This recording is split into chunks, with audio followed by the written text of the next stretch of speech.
What's up, everybody? Welcome back to Nemo's podcast. I'm your host, Amar Nemo. Thank you guys so much for tuning in. If you get a second, please hit that like, subscribe, and comment below. It only takes a second, just a quick boop, and that's it. We're done. And this is my second time doing this review because I didn't hit the autofocus. Yeah, I messed it up. So, yeah, second time. Okay, let's get into it, all right? Just got back from watching, a couple weeks ago, One Battle After Another, starring Leonardo DiCaprio, Regina Hall, Benicio del Toro, and Sean Penn. Now, did I like this movie? Did I not like this movie? Let's find out. Come on, baby. Yeah. Go faster! No. Where are you taking me? I need to find my daughter. You know where I can get a gun? Courage, Bob. Courage. Me and Willa's mom, we used to do some real bad. Now they're coming after us.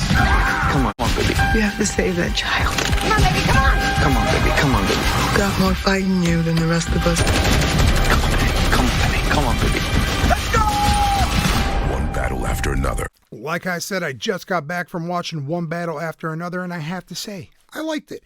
The movie sets up an intense plot about survival, loyalty, and sacrifice, with characters constantly being tested as they move from one conflict to the next. Leonardo DiCaprio is one of my favorite actors, and once again, he proved why he's one of the best in his generation. I've always loved his unhinged emotional performances, like in The Wolf of Wall Street, The Departed, Gangs of New York, and Blood Diamond. Oh man, that movie's so good and it's underrated. He brought that same raw intensity here. Anytime he shared the screen with Benicio del Toro, I was glued in. Their chemistry was incredible. But honestly, I wish they had more scenes together. I mean, the potential was there for some truly iconic moments. I don't understand why they weren't in more scenes together, but hey, it is what it is. Expectations. Did it live up to my exceeded my expectations, if I'm being. So Yes. I'm watching. Yeah. What you look for, well, not what you look for, but you hope that the experience will have a tremendous amount of specificity in the character work, because that specificity in the character work defines your relationship with that character and therefore defines your character.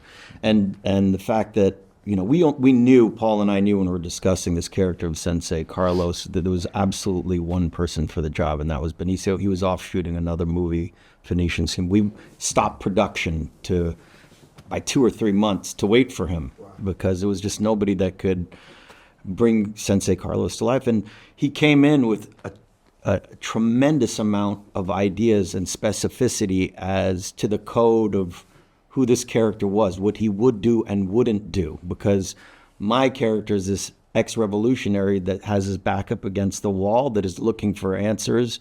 And who does he go to? He goes to his daughter's karate teacher because he's got nowhere else to go. I'm in his hands.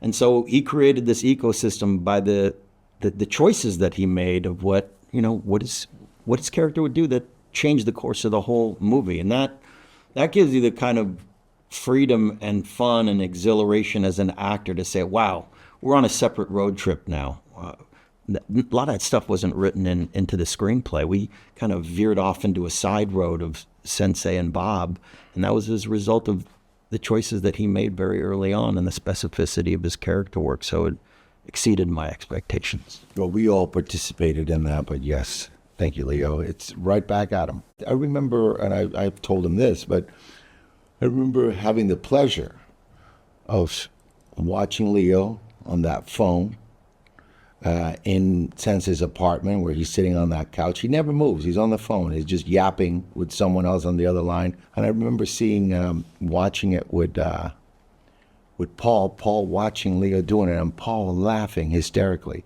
And I was laughing too. And we were just like watching him do this thing and just really feeling, that moment. And it was really like really made it kind of like a family, having the director really enjoying Leo's performance there, and myself as well. So it just created a great habitat, to take chances. Now let's talk about another standout, which is Regina Hall. She killed it with the screen time that she had. You can feel everything that she did in this movie. Like, man, she's such an incredible actor. I've been watching her for 25 years now since what, Scary Movie, Malibu's Most Wanted. I mean, she has became such a good actress. South by to do a film festival for support the girls.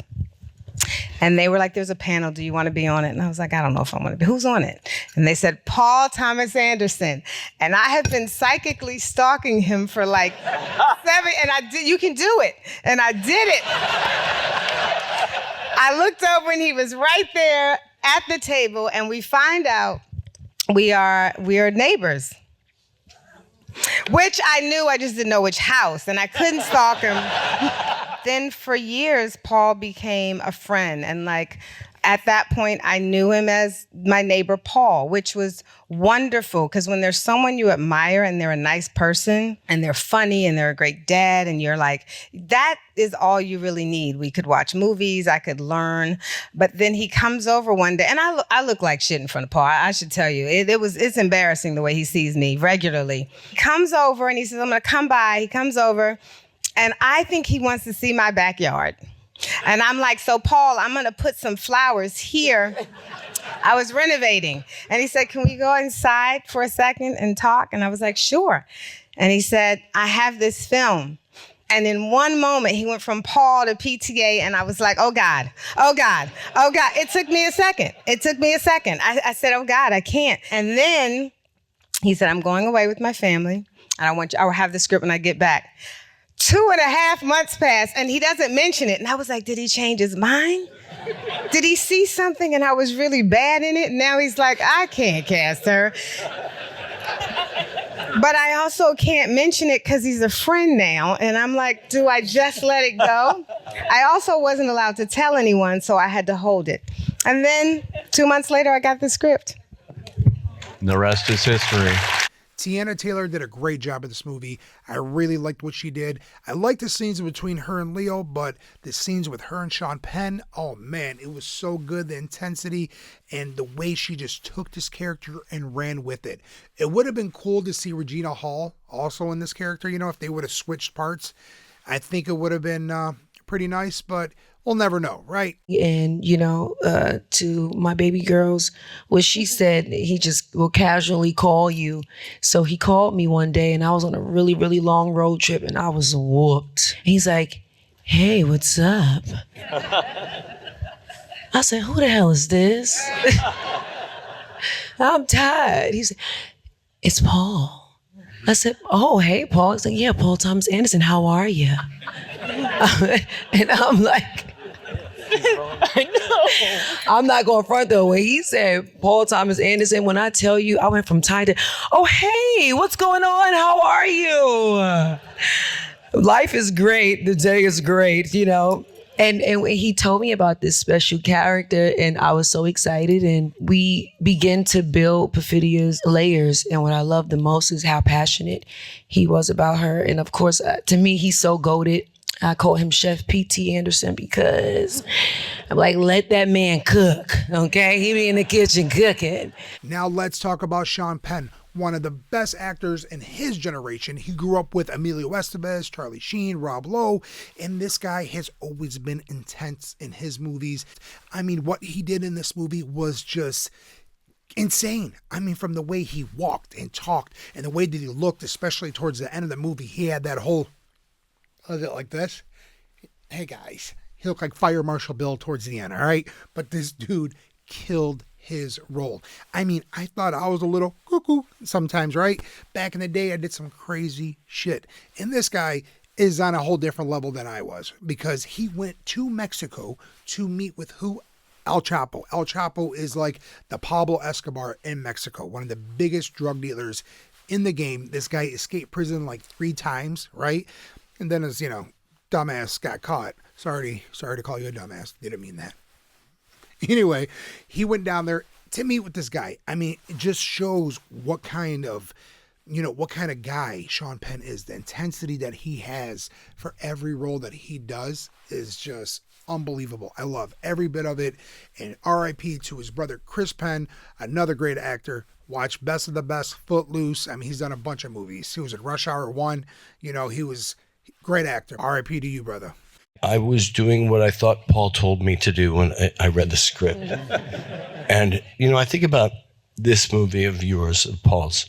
What it all does is, first of all, it tells an actor, trust this guy completely and you'll be all right.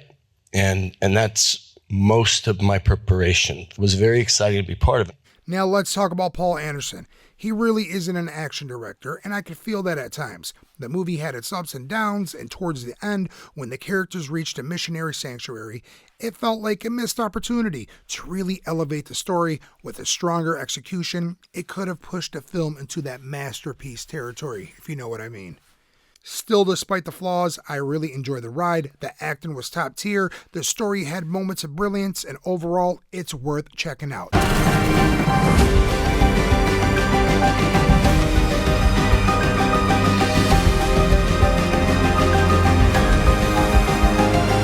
Yeah, you know, every young boy dreams of making a car chase movie once in his life, and I think that's a real kind of childhood thing. You know, when your excitement of movies happens, and your introduction is seeing Smokey and the Bandit or Two Lane Blacktop or Vanishing Point. You know, that stuff gets in you. It's really contagious. So those are the films that I love, and had always thought that I'd like to take a stab at it. But more to the point, I've always liked Westerns, you know, so there's a kind of Western element. And yeah, 20 years ago, I kind of started noodling around with some ideas. In parallel, I was in love with this Thomas Pynchon book called Vineland, which the bones of which is about revolutionaries trying to outrun their past and kind of stay safe up in the Northern California woods. And yeah, over the years, the things just kept collecting, and it taking detours and getting on the road and all the rest. And Benicio came into the process, and in a day and one dinner, we wrote the whole middle sequence with him. So, you know, it was like 20 years in a day, you know? The movie was shot and filmed,